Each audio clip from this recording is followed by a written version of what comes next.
সুপ্রিয় শিক্ষার্থীবৃন্দ, জাতীয় বিশ্ববিদ্যালয়ের অধীনে করোনাকালীন অনলাইন শিক্ষা কার্যক্রমে তোমাদের সবাইকে স্বাগত জানাচ্ছি।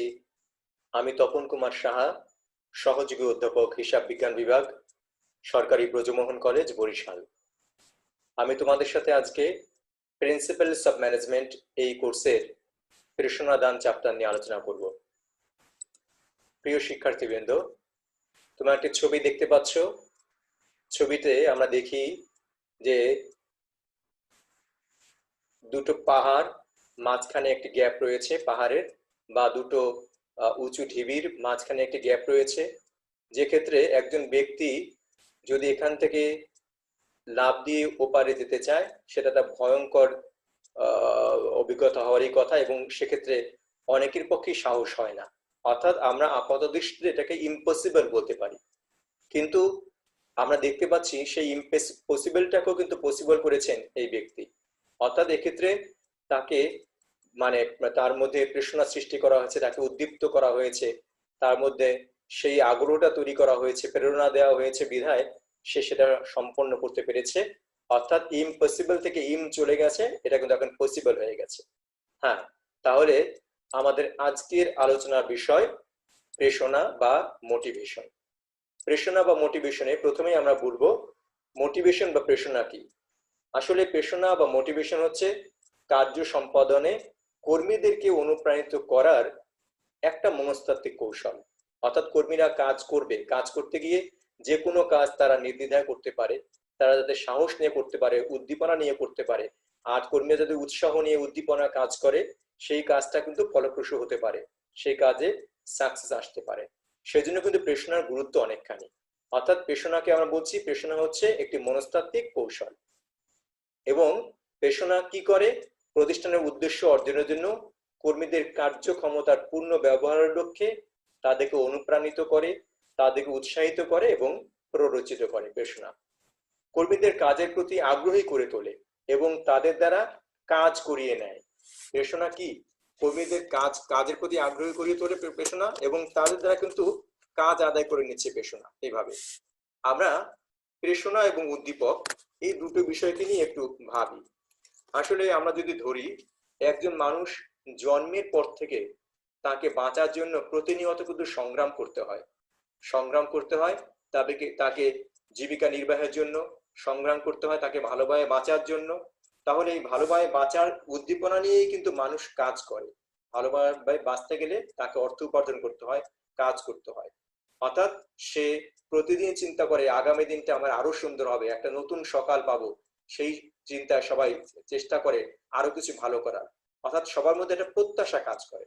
যদি কোনো প্রত্যাশা না থাকে তাহলে সে মানুষ কিন্তু সুস্থভাবে বেঁচে থাকতে পারে না।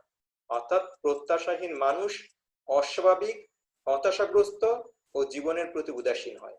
তার জীবন ধারণ করাটা হলো অর্থহীন এবং সময়ক্ষেপণ মাত্র, আমরা বলতে পারি। আর কোন সংগঠনের জন্য কিন্তু এরকম প্রত্যাশাহীন লোকের প্রয়োজন নাই, কেননা সংগঠন চায় একজন উদ্দীপ্ত মানুষ, যার কাছে জীবনের প্রতি প্রত্যাশা আছে, ভালোবাসা আছে। মানুষের প্রত্যাশাই কিন্তু তার জীবনের উদ্দীপক, তাই না? যা মানুষকে কাজে উৎসাহিত করে। আর আমরা প্রেরণা বলেছি কাকে? কোন একটি কার্য সম্পাদনে কর্মীদের অনুপ্রাণিত করার মনস্তাত্ত্বিক কৌশলকে বলেছি প্রেরণা। অন্যদিকে উদ্দীপনা বা প্রেরণা সৃষ্টি করে এমন উপাদান কি উদ্দীপক বলা হয়। এখন তাহলে উদ্দীপনা বা উদ্দীপক সৃষ্টি করে কোন কোন উপাদানগুলো আমরা একটু দেখি। যেমন অর্জন, কোনো কাজ করে যদি তোমার কিছু অর্জন হয়, কাজ করার প্রেক্ষিতে যদি এরকম ধারণা থাকে যদি আমি এই কাজটা সম্পূর্ণ করতে পারি তাহলে আমার এই অ্যাচিভমেন্টটা হবে, তাহলে কিন্তু কর্মী কাজে উদ্দীপনা পায় এবং সে আন্তরিকতার সাথে কাজ করতে পারে। স্বীকৃতি, কাজ করার পরে যদি কাজের স্বীকৃতি পাওয়া যায় যে এই কাজটা ভালো করেছে এবং এই কাজটা এক্স করেছে, মিস্টার এক্স করেছে বা মিস্টার ওয়াই করেছে, এরকম একটা ভালো কাজ করেছে, তো এই স্বীকৃতিটাও কিন্তু তাকে অনেকখানি কাজে অগ্রগামী করে, তার মধ্যে প্রেরণা সৃষ্টি করে, উদ্দীপনা সৃষ্টি করে, সে নতুন করে আরো কাজ করার উদ্দীপনা পায়। দায়িত্ব, আসলে দায়িত্ব দিলে পরে তার কর্মীর মধ্যে কিন্তু উদ্দীপনা সৃষ্টি হয়। দায়িত্ব দিলে তার মধ্যে প্রেরণা সৃষ্টি করে, তাকে কাজে উৎসাহিত করে দায়িত্ব পেলে। সেজন্য দায়িত্ব কিন্তু একটি উপাদান, কর্মীদের প্রেরণা সৃষ্টি করার বা উদ্দীপনা সৃষ্টি করার। কর্মীদের মধ্যে দায়িত্ব একটি উপাদান। উন্নতির সুযোগ। কর্মী যদি বুঝতে পারে আমি এই কাজটা করলে আমার উন্নতি হবে, আমি এই জায়গায় আছি, এখান থেকে আমি আরেকটু উপরের দিকে যেতে পারবো, সে উন্নতির সুযোগটা যদি তার সামনে থাকে, তাহলেও সে কিন্তু প্রেষিত হয়, উদ্দীপ্ত হয়, সেভাবে কাজ করে। কার্য সন্তুষ্টি, অর্থাৎ কর্মী যদি মনে করে এই কাজটা করলে আমার এরকম একটা অর্জন হবে, আমি এরকম একটা কিছু পাবো, হ্যাঁ, সেই প্রত্যাশাটা, সেই প্রত্যাশাটা এবং কাজ করার পরে যখন সেটা পায় ঠিকই তার সন্তুষ্টিতে আসে, তাহলে সেই কার্য সন্তুষ্টিও কিন্তু একটা উদ্দীপক। আমরা তাহলে এখানে উদ্দীপকের কয়েকটি উপাদান দেখলাম, কিন্তু আমরা আরো খেয়াল করি কর্মীদের মধ্যে বিভিন্ন ধরনের উদ্দীপনা কিন্তু ব্যবহার করতে দেখি আমরা প্রতিনিয়ত। বিশেষ করে আমাদের দেশে যদি প্রেক্ষিতে চিন্তা করি, বিভিন্ন প্রতিষ্ঠান বিভিন্ন ভাবে কিন্তু কর্মীদের মধ্যে উদ্দীপনা সৃষ্টি করে। আমরা যদি নিম্ন পর্যায়ের কর্মীদের দিকে তাকাই, দেখবো তাদেরকে অনুপ্রাণিত করার জন্য বেতন ভাতা দিলে পরে তারা উদ্দীপ্ত হয় বেশি, বেতন ভাতা বর্ধিত করলে বা বেতন দিলে তারা কিন্তু বেশি উদ্দীপ্ত হয়। আবার একটু মধ্যম পর্যায়ের ব্যবস্থাপক যারা, তাদের যদি পদোন্নতির সুযোগ দেওয়া হয়, পদোন্নতির চিন্তাটা তাদের থাকে, যদি পদোন্নতির একটা সামনে লক্ষ্য থাকে, তাহলে কিন্তু তারা কাজে উদ্দীপ্ত হয়। আবার কারো কারো জন্য কিন্তু সাফল্য বা কৃতিত্বটাই কিন্তু তার কাছে গুরুত্বপূর্ণ উদ্দীপক। তাহলে এই হলো প্রেষণা ও উদ্দীপকের মধ্যে আমরা একটা বিষয় দেখলাম, প্রেষণা উদ্দীপক কি। খেয়াল করো, প্রেষণার গুরুত্বটা আমরা এখন একটু খেয়াল করি। আমাদের প্রেষণা উদ্দীপক দেখলাম, প্রেষণা উদ্দীপকের পরে আমরা চলে যাচ্ছি প্রেষণা গুরুত্ব। হ্যাঁ, প্রেষণা গুরুত্ব অনেক। আমরা বলেছি শুরুতেই যে প্রতিষ্ঠানের কাছে সেই কর্মীর প্রয়োজন নেই যে কর্মীর মধ্যে কোনো প্রত্যাশা নেই, প্রতিষ্ঠান সেই কর্মীকে চায় না। অর্থাৎ যে কর্মী প্রেষণা দ্বারা মানে উৎসাহিত হবে, প্রেষণা দিলে পরে তাকে উৎসাহিত হবে এবং সে কাজ করতে অনুপ্রাণিত হবে, সে কাজ করবে প্রতিষ্ঠানের জন্য আন্তরিকভাবে, প্রতিষ্ঠান কিন্তু সেই কর্মীকেই খুঁজে। তাহলে আমরা বুঝতে পারি এখান থেকে প্রেষণা গুরুত্ব কতটুকু। আমরা বিভিন্ন পয়েন্ট আকারে এবার প্রেষণা গুরুত্বটা খেয়াল করব। প্রথমে বলি মানব সম্পদের কাম্য ব্যবহার। মানব সম্পদ অর্থাৎ প্রতিষ্ঠানে যে মানে কর্মকর্তা কর্মচারী বা জনবল রয়েছে, তাদের যদি কাম্য ব্যবহার করতে হয়, তাদের কাছ থেকে যদি কাজ আদায় করে নিতে হয়, তাহলে তাদেরকে অবশ্যই উদ্দীপনা তাদের মধ্যে সৃষ্টি করতে হবে, তাদের মধ্যে সেভাবে আগ্রহ সৃষ্টি করতে হবে, তাদেরকে কাজে উদ্বুদ্ধ করতে হবে, এবং এরপরে তারা কিন্তু বিশেষভাবে কাজ করতে আগ্রহী হবে, তাদের কাছ থেকে কার্য দক্ষতা পাওয়া যাবে এবং তার ফলে উৎপাদন বৃদ্ধি পায় প্রতিষ্ঠানের, অর্থাৎ আলটিমেটলি প্রতিষ্ঠানের উন্নয়ন ত্বরান্বিত হবে, তাই না? অন্যান্য উপকরণের কাম্য ব্যবহার। আসলে একটা প্রতিষ্ঠানে মানব সম্পদ যেমন আছে, তেমনি অনেক উপকরণ কিন্তু থাকে। সেই উপকরণগুলো কাম্য ব্যবহার কিন্তু মানব সম্পদের উপরে নির্ভর করে, অর্থাৎ জনশক্তির উপর নির্ভর করে, কারণ তারা জীবন্ত। অন্য সকল উপাদান কিন্তু কোনোটাই জীবন্ত নয়, তাদের মানে পরিচালনা করে কিন্তু মানুষ বা জনশক্তি। তাহলে সেই তাদেরকে যদি আমরা মানে প্রেষিত করতে পারি, তাদের প্রেষিত করলে পরে কি অন্য উপাদানগুলো কিন্তু সর্বাধিক ব্যবহার হতে পারে, তাই না? এবং অন্য উপাদানগুলো যদি সঠিকভাবে ব্যবহৃত হয়, তাহলে তার মাধ্যমে প্রতিষ্ঠান উপকৃত হবে। তাহলে এরপরে আমরা বলতে পারি দক্ষতা বৃদ্ধি। কর্মীরা কিন্তু যদি তখন দেখে তার কাজ, ভালো কাজের প্রশংসা হচ্ছে, হ্যাঁ, তাহলে সে কি করে, কাজ ভালো করতে চেষ্টা করে, যে আমি একটা ভালো কাজ করলে তার রিওয়ার্ড আছে, আমার কাজের প্রশংসা আছে, আমার কাজের প্রেক্ষিতে কোনো পুরস্কার আছে। তো এরকম যদি থাকে তার মধ্যে, যে সে ভালো কাজ করলে সেটা পেতে পারে, বা সেটা কোনো স্বীকৃতি পেতে পারে, কোনো আর্থিক বেনিফিট পেতে পারে, তো এরকম যদি থাকে তার মধ্যে, তখন কিন্তু সে কাজ করতে অনুপ্রাণিত হয় এবং কর্মীর কাজ দায়িত্ব নিয়ে কাজ করে, প্রতিষ্ঠানও তার ফলে উপকৃত হয়। কাজের প্রতি আগ্রহ সৃষ্টি। এখানে কিন্তু আমরা কর্মী যত কাজ করবে তার দক্ষতা বৃদ্ধি পাচ্ছে। আবার বললাম, যদি তাকে মানে প্রেষণার যদি জায়গা বলি, আমরা তাকে যদি প্রেষিত করতে পারি যে এই পাবে তুমি কাজ করলে পরে এটা হবে এইটা হবে, তাহলে সে কিন্তু কাজের প্রতি উৎসাহ পাচ্ছে না, অর্থাৎ তার কাজে কিন্তু একটা আগ্রহ সৃষ্টি হচ্ছে, অর্থাৎ প্রতিষ্ঠানের কর্মীরা কাজের প্রতি আগ্রহ পায় যদি তাদেরকে এরকম যদি আমরা মানে প্রেষিত করতে পারি পেছন দিক থেকে। ঊর্ধ্বতন নির্বাহী যারা আছেন, ব্যবস্থাপনার পর্যায়ে যারা আছেন, তারা যদি তাদেরকে প্রেষিত করতে পারেন, তাহলে তারা কাজে আগ্রহ সৃষ্টি হয় তাদের, এবং কর্মীরা যত কাজ করবে তত তাদের দক্ষতা বৃদ্ধি পাবে, তাই তো? ভালো কাজ করতে আগ্রহী হবে এবং তারপর দক্ষতা তাদের দেখা দেবে, দক্ষতা বৃদ্ধি পাবে। উৎপাদন বৃদ্ধি। হ্যাঁ, কর্মীরা ভালো কাজ করলে, আন্তরিকতার সাথে কাজ করলে প্রতিষ্ঠানের উপকার হবে, সেক্ষেত্রে প্রতিষ্ঠানের উৎপাদন বৃদ্ধি পাবে, উৎপাদনের উপকরণগুলোর কাম্য ব্যবহার হবে, এবং তার ফলে উৎপাদন বৃদ্ধি হওয়া মানে প্রতিষ্ঠানের মুনাফা বৃদ্ধি হওয়া, অর্থাৎ প্রতিষ্ঠানের লক্ষ্য অর্জিত হবে। তাহলে আমরা বলতে পারি প্রেষণা গুরুত্বটা এখানে, যে প্রেষণা কর্মীদের মধ্যে আগ্রহ সৃষ্টি করে, এর ফলে প্রতিষ্ঠানের উৎপাদন বৃদ্ধি পায় এবং প্রতিষ্ঠান তার লক্ষ্যের দিকে এগিয়ে যেতে পারে। শ্রম ঘূর্ণায়মানতা হ্রাস পায়। প্রতিষ্ঠানে যখন কর্মীরা কাজ করে তারা যদি দেখে এই প্রতিষ্ঠানে কাজ করলে তার স্যাটিসফাইড থাকে, যে প্রতিষ্ঠানে সে কাজ করে সেখানে যদি সে স্যাটিসফাইড থাকে, তাকে যদি সেভাবে প্রেরণা দেওয়া যায়, তাকে যদি সেভাবে উৎসাহ দেওয়া যায়, সে যেটা চায় প্রতিষ্ঠান থেকে সেটা যদি পায়, তখন কিন্তু সে প্রতিষ্ঠান ছেড়ে অন্য জায়গায় যাওয়ার চিন্তা করে না, তাই না? আর না হলে প্রতিষ্ঠান যখন তার কাঙ্ক্ষিত সুযোগ সুবিধা পায় না, অথবা তাকে প্রতিষ্ঠান থেকে যখন কোনো সুযোগ সুবিধা দেওয়া হয় না, সে যখন উদ্দীপ্ত হয় না, প্রেষিত হয় না, তখন সে কি করে? প্রতিষ্ঠান থেকে অন্য জায়গায় চলে যেতে চেষ্টা করে।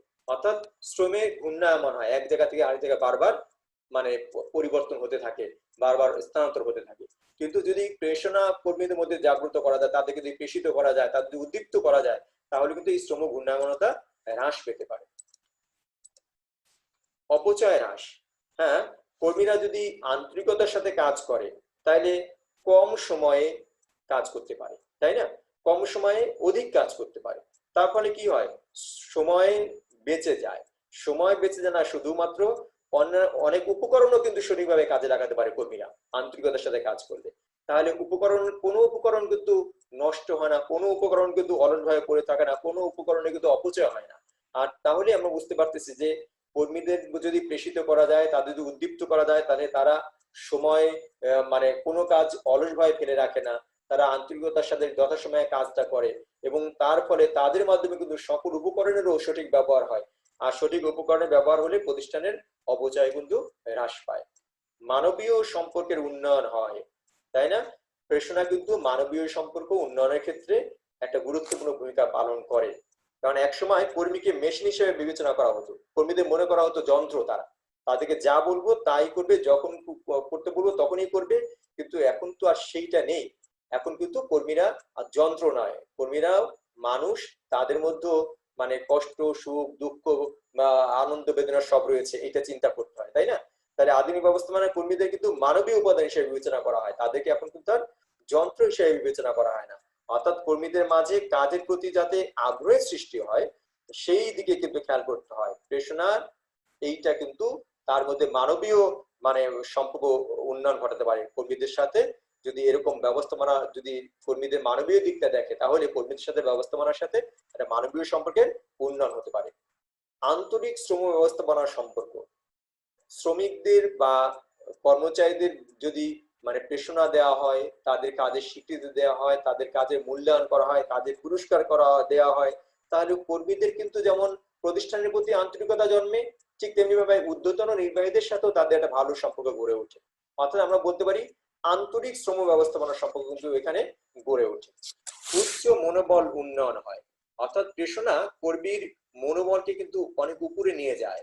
কারণ সে দেখে যখন তার কাজ করলে ভালো কাজের প্রশংসা আছে, ভালো কাজের রিওয়ার্ড আছে, পুরস্কার আছে, তখন সে কিন্তু কাজ করে সন্তুষ্টি পায়, তাই না?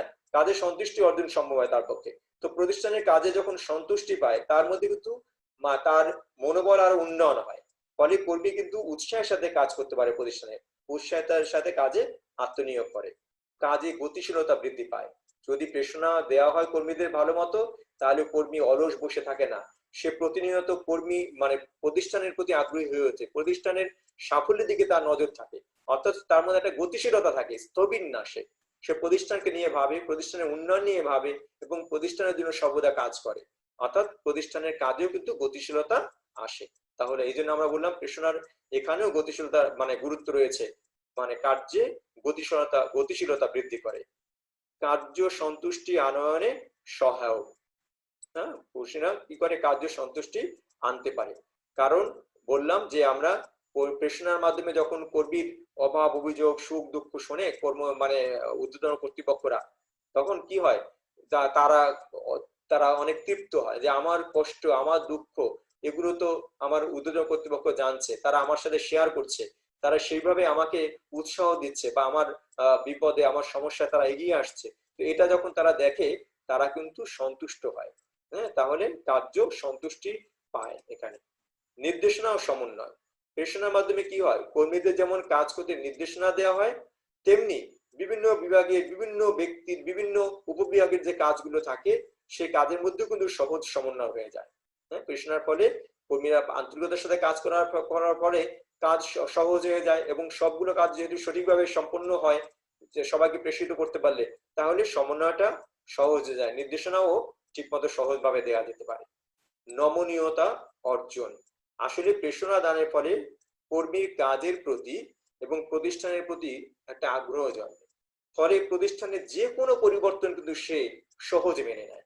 আর না হলে সে মানে যদি প্রেরণা না পায়, সে পরিবর্তনকে ভালো চোখে দেখে না, যা ছিল তাই তো ভালো, তার মধ্যে সেই আন্তরিকতা নাই, আগ্রহ নাই, সে সেই সেকেলে অবস্থা নিয়ে বসে থাকতে চায়। আর কি কি হবে ভালো কিছু করে, সেভাবেই বসে থাকে। কিন্তু যদি আমরা তাকে প্রেষিত করতে পারি, উদ্দীপ্ত করতে পারি, তাহলে সে যে কোনো পরিবর্তনশীল পরিস্থিতির সঙ্গে নিজেকে খাপ খাইয়ে নেওয়ার মানসিকতা কিন্তু তার মধ্যে গড়ে ওঠে। অর্থাৎ প্রতিষ্ঠানে নমনীয়তা নিশ্চিত করা তখন সম্ভব হয়। তাহলে আমরা বললাম প্রেষণার গুরুত্ব আমরা দেখলাম। এবার আমরা দেখি একটা অভাব চাহিদা সন্তুষ্টি শিকল, নিড ওয়ান্ট স্যাটিসফ্যাকশন চেইন, এটা আমরা দেখি। এটা কি? নিরন্তর ছুটে চলা মানুষ, তাই না? মানুষ ছুটে চলছে, প্রতিনিয়ত ছুটে চলছে। আর মানুষ এই ছুটে চলার পেছনে বা কর্মচঞ্চলতার পেছনে যে শক্তিটা ক্রিয়াশীল, যে শক্তিটা তাকে অনুপ্রেরণা দেয়, সেটা হলো প্রেষণা, তাই না? প্রয়োজন বা অভাব বোধ থেকেই মানুষের কিন্তু প্রেষণার জন্ম হয়। ঠিক আছে, প্রয়োজন বা অভাব থেকে তার মধ্যে প্রেষণার উদ্ভব হয়। মানুষ এমন একটি প্রাণী যার প্রয়োজনের কোনো শেষ নেই। একটি অভাব পূরণ হলো তো তার সামনে আরেকটি নতুন অভাব এসে দাঁড়ায়। ঠিক এইভাবে করে মানব জীবন আবর্তিত হতে থাকে প্রয়োজনের খেলায়। আজকে এই প্রয়োজন হলো, আবার আজকে আরেকদিন আরেকটা প্রয়োজন, একটার পর একটা চলে আসতেছে। তাহলে এই প্রয়োজনের খেলাই কিন্তু মানব জীবন আবর্তিত হয়। এই প্রয়োজন বা অভাব থেকেই মানুষ কোনো কাজে ধাবিত হয়। মানুষ এই প্রয়োজন বা অভাব বোধ করে, সেই জন্য কিন্তু তারা সেই কাজ করতে ধাবিত হয়, যে আমাকে এই অভাবটা আছে, আমার এই প্রয়োজন, অথবা আমাকে মানে সক্রিয় হতে হবে, আমাকে কাজ করতে হবে, কাজ করে আমাকে সেই জন্য উপার্জন করতে হবে। অর্থাৎ অভাববোধ যদি না থাকতো, তাহলে মানুষের মধ্যে কিন্তু এই সক্রিয়তা থাকতো না। অভাববোধ না থাকলে মানুষ স্থবির হয়ে থাকতো, তারা স্থবির হয়ে পড়তো, তাই তো?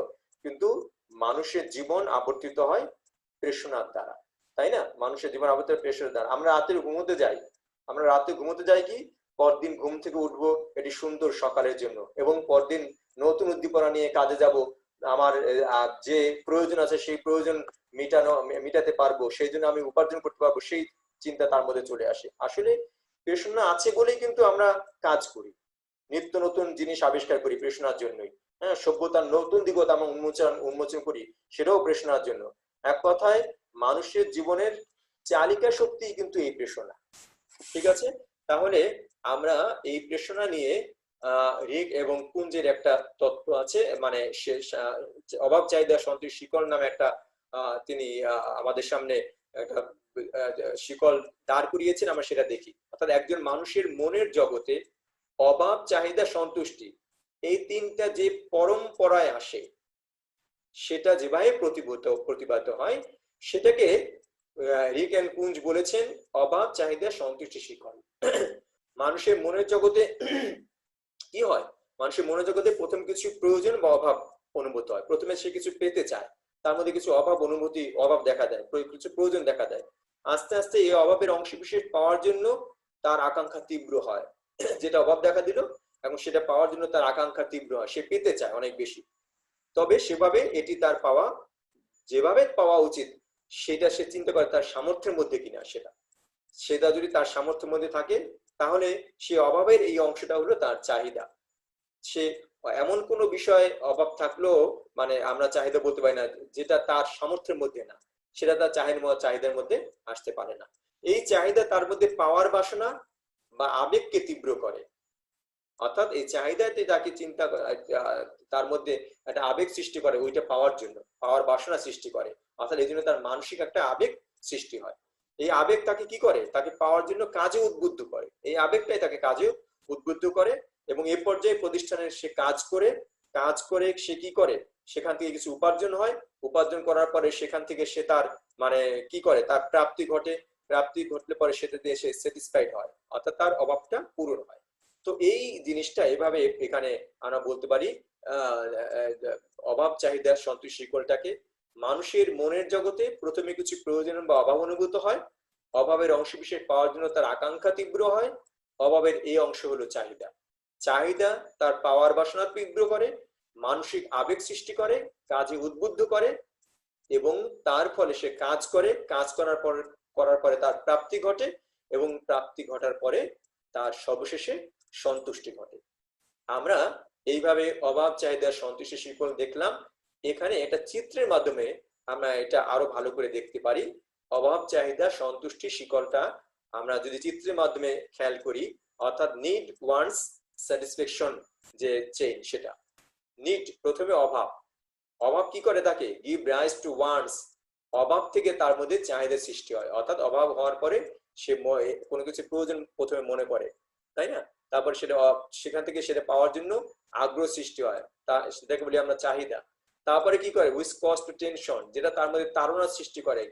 তারপরে which give rise to action, যেটা তাকে কি করে কাজে নিয়োজিত করে, অর্থাৎ ওই অভাবটা পূরণের জন্য তাকে যে তার মধ্যে যে তাড়না সৃষ্টি হয় সে তার ফলে সে কাজে নিয়োজিত হয়, এর ফলে সে কি করে হুইচ রেজাল্ট ইন স্যাটিসফ্যাকশন, কাজ থেকে উপার্জন হয় এবং তার ফলে সে স্যাটিসফাইড হয় বা সে সন্তুষ্ট হয়। তাহলে এই হলো অভাব চাহিদা সন্তুষ্টি শিকল আমরা বলতে পারি। এবার আমরা চলে যাই পরবর্তীতে, প্রেষণার অনেকগুলো কৌশল রয়েছে, আমরা সেই কৌশলগুলো দেখি। প্রেষণার ক্ষেত্রে অনেকগুলো কৌশল রয়েছে প্রেষণার, আমরা সেই কৌশলগুলো দেখবো, মানে কি কি ভাবে কোন কোন কৌশলে কর্মীকে উদ্দীপ্ত করা যায়, কর্মীকে প্রেষিত করা যায়, সেই কৌশলগুলো আমরা খেয়াল করি। প্রথমেই ধরি আর্থিক কৌশল। আসলে দুই ধরনের কৌশল আমরা ভাগ করতে পারি, প্রথমে বলতে পারি আর্থিক কৌশল, এরপর বলতে পারি অনার্থিক কৌশল। আর্থিক কৌশলের মধ্যে প্রথমেই হলো উপযুক্ত বেতন, অর্থাৎ কর্মী কাজ করবে, কাজ করে তার যদি বেতনটা তার কাছে স্যাটিসফাইড হয় তাহলে সেটা তার জন্য একটা প্রেরণা, তার জন্য প্রেরণা, সে উদ্দীপনা কাজ করে তার মতে। আর যে কর্মী কাজ করে উপযুক্ত বেতন পাবে না তাহলে সে কাজে আগ্রহ হারিয়ে ফেলবে, তাই না? তাহলে এটা বলা হয়েছে উপযুক্ত বেতনটা হলো আর্থিক কৌশলের মধ্যে প্রথমেই বলা হয়েছে, কিন্তু কর্মীর থেকে কাজ আদায় করার যে কৌশল তার জন্য প্রথম হলো দরকার উপযুক্ত বেতন, এরপরে মুনাফার অংশ। এখন এরকম যদি হয় যে প্রতিষ্ঠানে যে মুনাফা হবে তার অংশ বিশেষ তুমি পাবে, এইটা যখন কর্মীর মধ্যে কাজ করে তখন সে কিন্তু আন্তরিকভাবে চেষ্টা করে প্রতিষ্ঠানে মুনাফা কিভাবে বৃদ্ধি করা যায়। কারণ মুনাফা যে কাজের মাধ্যমে বাড়ানো যাবে, প্রতিষ্ঠানের উৎপাদন বাড়ানো হোক বা যে কাজই করা হোক, যদি প্রতিষ্ঠানে মুনাফা বাড়ে তার অংশ যেহেতু সেও পাবে, তখন সে আন্তরিকতার সাথে কাজ করে এবং ওই প্রতিষ্ঠানটাকে নিজে মনে করে কাজ করে। তাহলে এই জন্য বলা হয়েছে মুনাফার অংশ বিশেষ কিন্তু কর্মীর জন্য একটি বিভিন্ন একটা বিশেষ কৌশল হতে পারে। পদোন্নতি, কর্মী যখন কাজ করে, কাজ করার পরে যখন সে জানে যে এই কাজ করলে পরে যদি সে কাজে সাকসেস হতে পারে, কাজে সে সফল হতে পারে, তাহলে তার পদোন্নতি হবে, সে বর্তমান পদ থেকে একটু উচ্চতর পদে যেতে পারবে।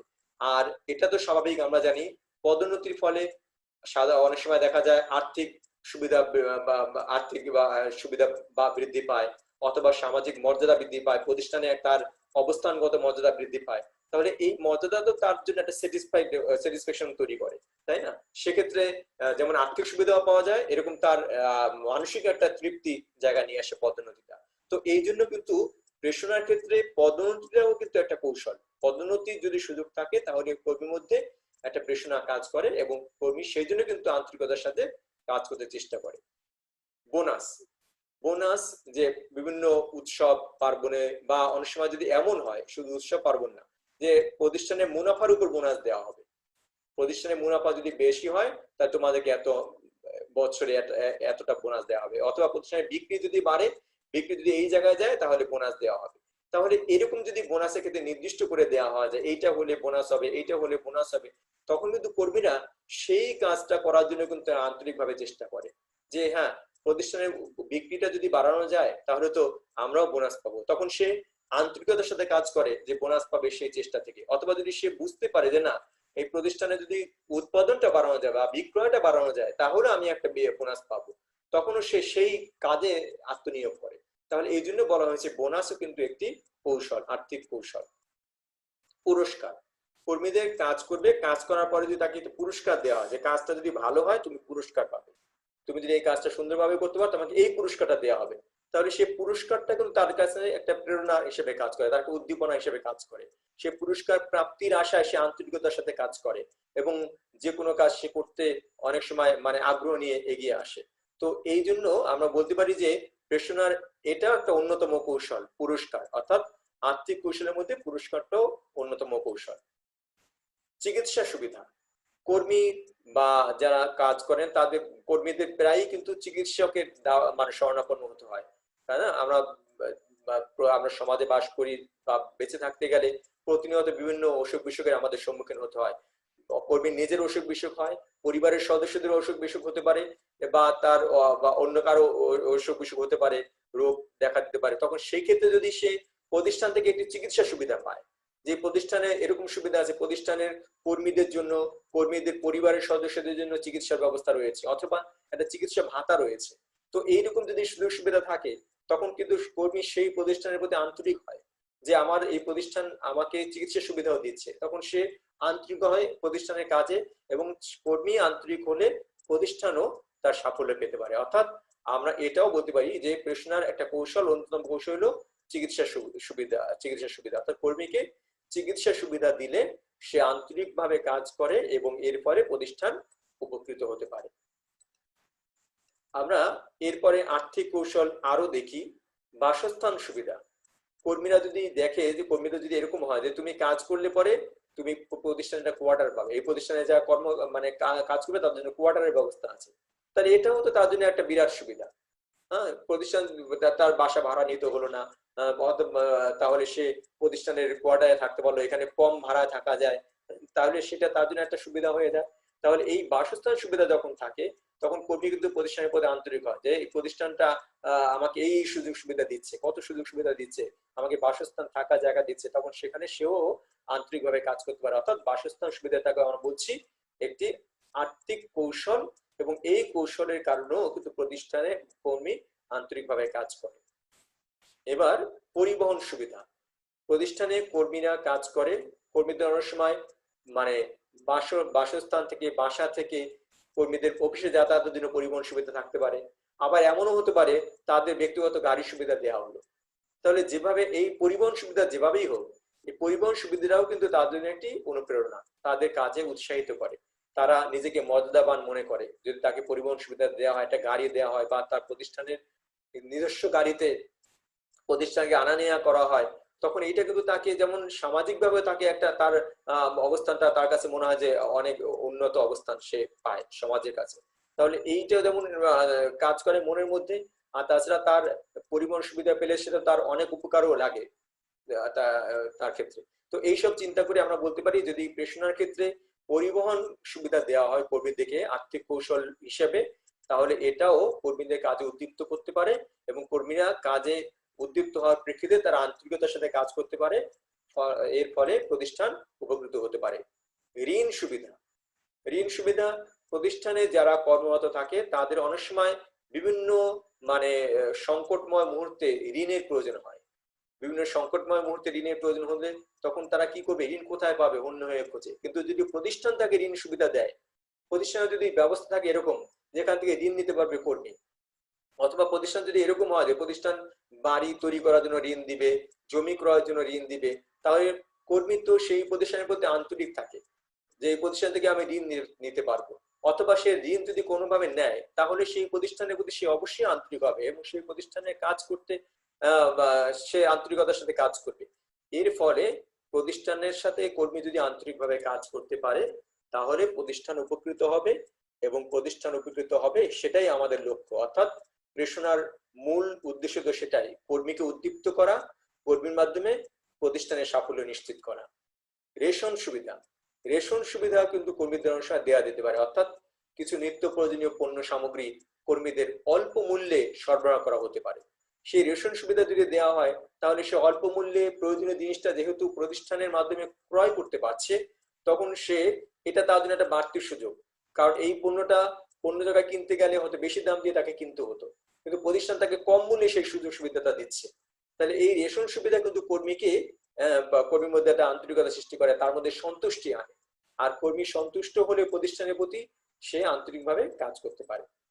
এবার যাই ক্যান্টিন সুবিধা, প্রতিষ্ঠানে কর্মী কাজ করে, কাজ করতে গিয়ে বিভিন্ন সময় মানে দীর্ঘ সময় কাজ করতে হয়, কাজ করার মধ্যে বিভিন্ন সময় চা নাস্তা খাওয়ার প্রয়োজন পড়ে। এখন প্রতিষ্ঠানের মধ্যে যদি একটি ক্যান্টিন থাকে, যে ক্যান্টিনে গিয়ে সে তার এরকম প্রয়োজনের সময় মানে একটু বিশ্রাম নিতে পারে এবং চা নাস্তা যেটা যার প্রয়োজন সে খেতে পারে, তখন কিন্তু সে এটা তার জন্য একটা বিরাট পাওনা হয়। আর না হলে প্রতিষ্ঠানের জন্য কিন্তু এখানে সমস্যা হতে পারে। সে যদি দেখা গেল ক্যান্টিন না থাকার কারণে দূরবর্তী কোথাও গিয়ে কোনো হোটেলে গিয়ে খেতে যাচ্ছে, তাহলে এই মানে সুযোগে প্রতিষ্ঠানের অনেক সময় অপচয় হয়ে যেতে পারে। আর কাছাকাছি ক্যান্টিন থাকলে সেজন্য সে খেয়ে আসতে সময়ও যেমন কম হয়, এবং কর্মীও স্বাস্থ্য মানে যেহেতু প্রতিষ্ঠানের ক্যান্টিন, সেখানে একটা স্বাস্থ্যকর খাবার পাবে সেই প্রত্যাশা নিয়ে এবং কম মূল্যে সে সেখান থেকে খেতে পারে। তো এটাও তার জন্য একটি সুবিধা। অর্থাৎ কর্মীদের জন্য ক্যান্টিন সুবিধাও কিন্তু থাকতে পারে। আমরা বলতে পারি বিক্রয়ের উপর নগদ কমিশন। কর্মীদের কিন্তু যদি বিক্রয়ের উপর কমিশন দেওয়া হয়, আমরা কিন্তু এর আগে বলেছি মুনাফার অংশ দেওয়া যেতে পারে, তাই না? তো বিক্রয়ের উপরও কমিশন কিন্তু এরকম হতে পারে যে যত বিক্রি করবে তুমি এই হারে কমিশন পাবে। তখন যে কর্মী এই বিক্রয়ের দায়িত্বে থাকে সে কিন্তু চায় তার বিক্রয় পরিমাণ যত বাড়ানো যায়, কারণ বিক্রয় বাড়লে সে একটা কমিশন পাবে। সে বিক্রয় বাড়ানোর জন্য আন্তরিকভাবে কাজ করে।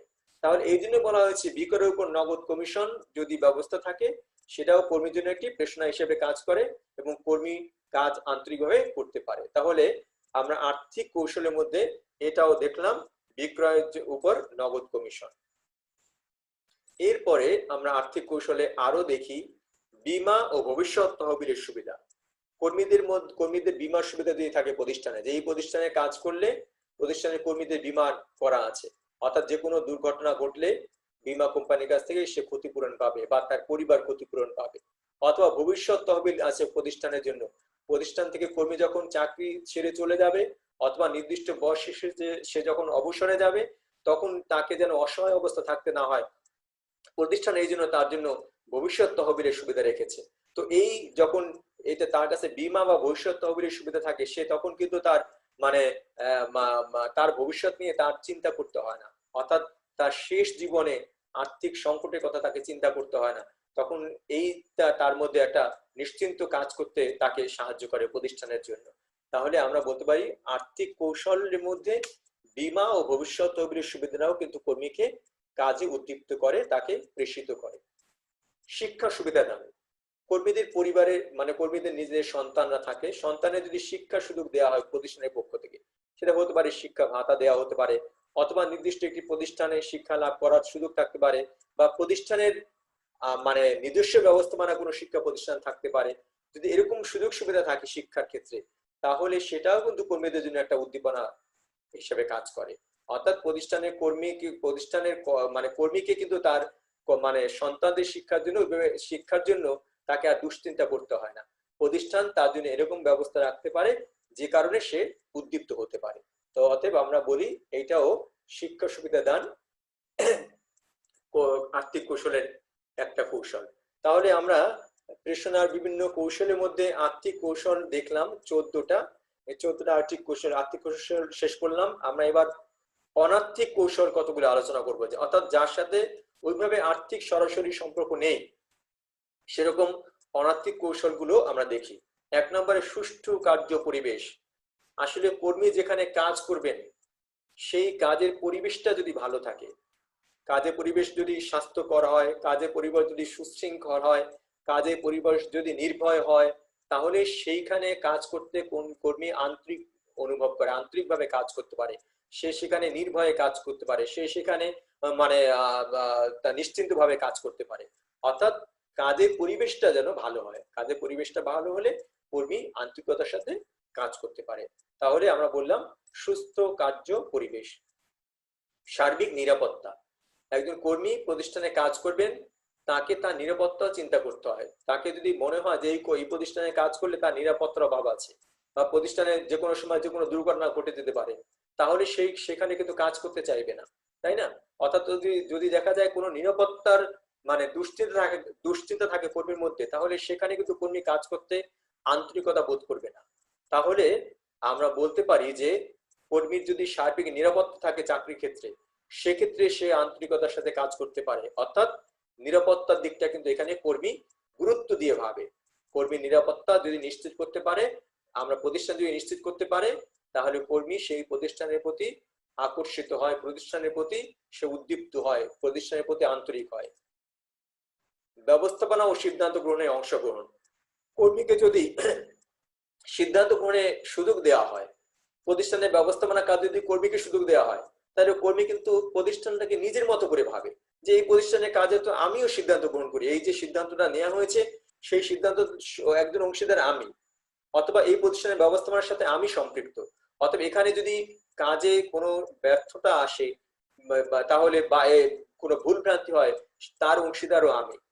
সেটা যখন তখন বুঝতে পারে, তখন সে চিন্তা করে না আমি আন্তরিকতার সাথে কাজ করি, এবং যদি এই কাজটা সফল হয়, সিদ্ধান্তটা সঠিক হয়, তাহলে সেই সাফল্যের অংশীদারও আমি হতে পারবো। এই চিন্তা করে কিন্তু কর্মী মানে আন্তরিকতার সাথে কাজ করে, অর্থাৎ ব্যবস্থাপনা ও সিদ্ধান্ত গ্রহণে যদি তার অংশগ্রহণের সুযোগ দেওয়া হয় কর্মীকে, যদি প্রতিষ্ঠানের বিভিন্ন সিদ্ধান্ত গ্রহণের ক্ষেত্রে যদি আমরা কর্মীকে সুযোগ দিতে পারি, তাহলে সে আন্তরিকভাবে প্রতিষ্ঠানের জন্য কাজ করতে পারে। অনার্থিক কৌশলের মধ্যে পরবর্তী কৌশল হলো কাজের প্রশংসা ও স্বীকৃতি। কর্মী কাজ করে, কাজ করার বিনিময়ে সে আর্থিক হয়তো সুবিধা চায়, কিন্তু তারপরও সে যেটা চায় সবচেয়ে বেশি সেটা হলো প্রশংসা। সে ভালো কাজ করলে তার প্রশংসা চায়, সে সেটা তার কর্তৃপক্ষের কাছ থেকে সে প্রশংসা চায়, এবং সে স্বীকৃতি চায় যে এই ভালো কাজটা এই ব্যক্তি করেছে, তোমরা দেখো, জানো, শোনো। তাহলে এই যে কাজের প্রতি কাজের প্রশংসা এবং কাজের স্বীকৃতি, এটা কর্মীকে কিন্তু আরো নতুন করে কাজ করতে উদ্দীপ্ত করে, নতুন আরো একটি ভালো কাজ করতে উদ্দীপ্ত করে, তাই না? তাহলে আমরা বলতে পারি অনার্থিক কৌশলের মধ্যে এই একটা কৌশল, কাজের প্রশংসা ও স্বীকৃতি। অধস্তনদের প্রতি উত্তম আচরণ।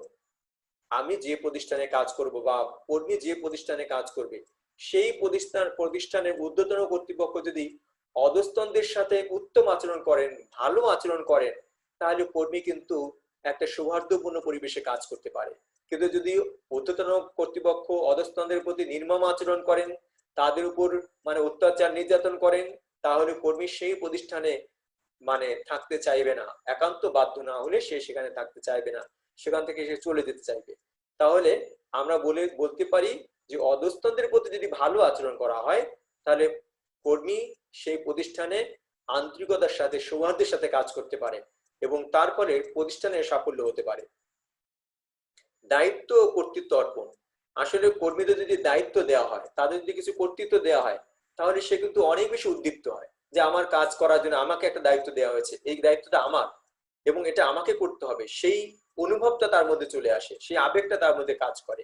অর্থাৎ দায়িত্ব এবং কর্তৃত্ব দুটোর মধ্যে দুটোই যখন তার মধ্যে থাকে, তখন সেই মানে চিন্তা থেকে সে তার মধ্যে যে অনুভূতিটা হয়, সে আন্তরিকতার সাথে এই জন্য কাজ করতে পারে। সেজন্য বলা হয়েছে দায়িত্ব ও কর্তৃত্ব অর্পণও কিন্তু একটা কৌশল হতে পারে কর্মীদের থেকে আন্তরিক সেবা পাওয়ার জন্য, প্রতিষ্ঠানে কর্মীদের প্রেষিত করার, কর্মীদের মধ্যে উদ্দীপনা সৃষ্টি করার একটা অন্যতম কৌশল হতে পারে দায়িত্ব ও কর্তৃত্ব অর্পণ। অনানুষ্ঠানিক সম্পর্ক। প্রতিষ্ঠানে কাজ করলে প্রতিষ্ঠানের সংগঠনের কাঠামোর মধ্যে কিন্তু একটা সম্পর্ক থাকে, কর্মীদের সাথে কর্মীদের সাথে ঊর্ধ্বতন কর্মকর্তাদের সম্পর্ক থাকে, কিন্তু সেই সম্পর্কটা হলো আনুষ্ঠানিক সম্পর্ক। এই আনুষ্ঠানিক সম্পর্কের বাইরে কর্মীদের সাথে যদি যেটা অনানুষ্ঠানিক সম্পর্ক গড়ে তোলা যায়, তাহলে কিন্তু কর্মীরা আরো মানে আন্তরিকতা বোধ করে, তখন কর্মীরা কাজ করতেও আরো আগ্রহ হয়।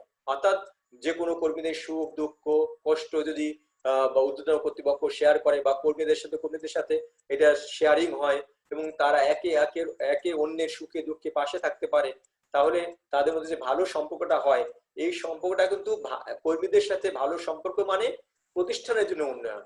তাহলে এই জন্য বলা হয়েছে অনানুষ্ঠানিক সম্পর্ক। প্রশিক্ষণ সুবিধা।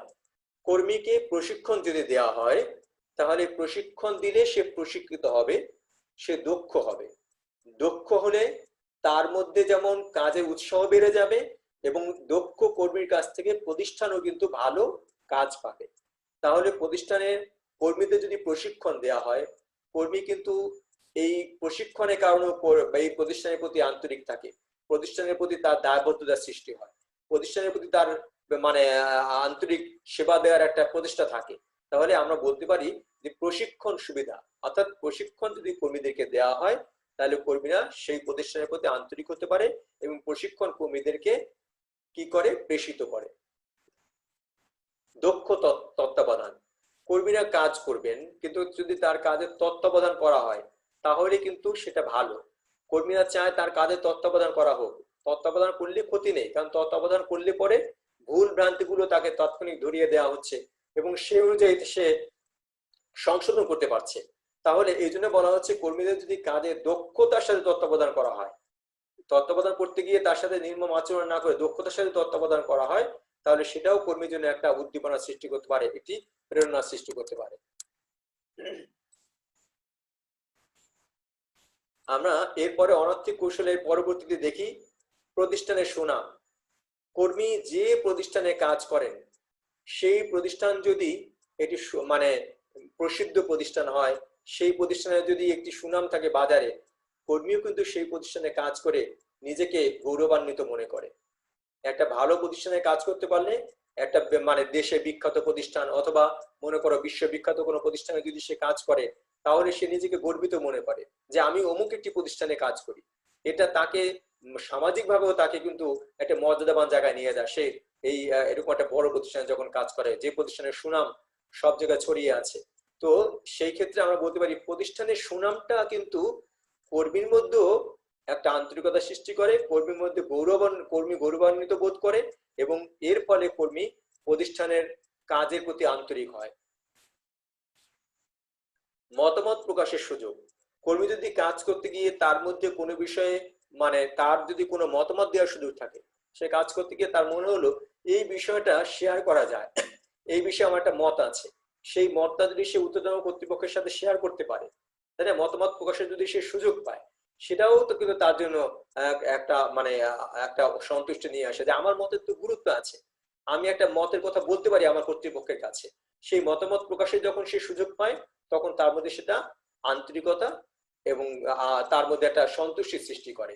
অর্থাৎ তার ফলেও কর্মী প্রতিষ্ঠানের প্রতি মানে উদ্দীপ্ত হতে পারে, প্রেষিত হতে পারে।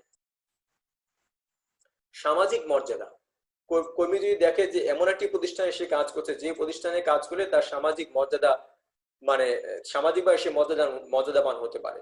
এখন যদি এমন হয় যে প্রতিষ্ঠানটার কাজ, যে কাজ করে সেই কাজটা সামাজিকভাবে গ্রহণযোগ্য না, সেই কাজটা আইনের দৃষ্টিকোণ থেকে অবৈধ, সেই কাজটাকে মানুষ খারাপ চোখে দেখে, ভালো চোখে দেখে না, তো সেরকম একটি প্রতিষ্ঠানে কাজ করলে যে কাজ করে তারও সামাজিক মর্যাদা কিন্তু ওইভাবে থাকে না।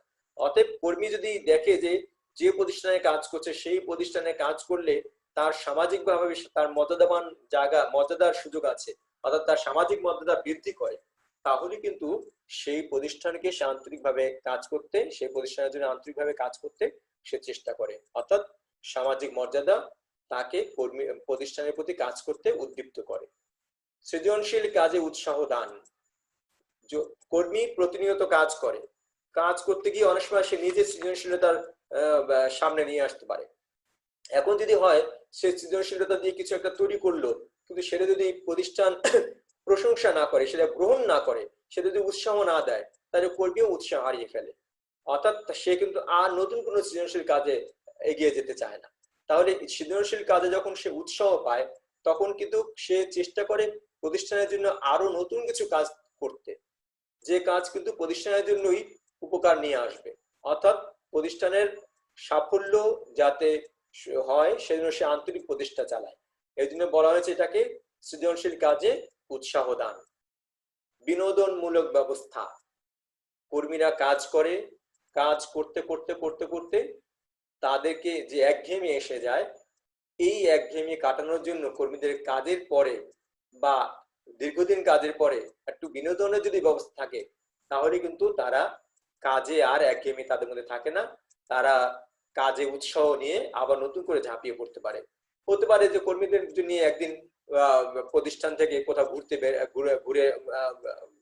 ঘুরে আসা হলো, কর্মীদের নিয়ে বনভোজনে যাওয়া হলো, এরকম বিভিন্ন ভাবে যদি সুযোগ সুবিধা দেওয়া হয়, কর্মীদের নিয়ে বিনোদনের যদি ব্যবস্থা থাকে, তাহলে প্রতিষ্ঠান মানে কাজ করে কর্মীরা কিন্তু আন্তরিকতার সাথে কাজ করতে পারে এবং তাদের একঘেয়েমি চলে যায়, তারা কাজে সন্তুষ্ট নিয়ে পরবর্তীতে নতুন করে কাজ করতে পারে।